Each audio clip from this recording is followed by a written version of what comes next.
খাওয়ানো আর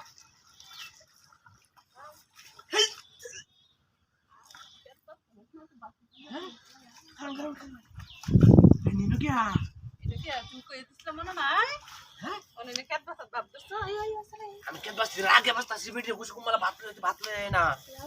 হ্যাঁ সোয়া 11টা বাজে ওর ভাত লাগানো কোন কম নাই কি 11টা না 12টা বাজে হ্যাঁ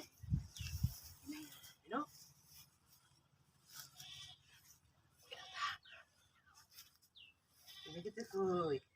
হ্যাঁ বললি বড় কালে লবণ ফাইলে কই আমি তো এটা মতো দিনে বুঝলাম হ্যাঁ নষ্ট করছি হ্যাঁ মানুষ নষ্ট হয় নাকি ও হ্যাঁ হ্যাঁ আরে তুমি তাকে কোনো কই রান দি তুমি বাবা আরে কুলা ময়দান আমাদের করে ভিতরে দেঙ্গা হ্যাঁ এটা তো কপটা ঠিক আছে হারান দাঁড়ান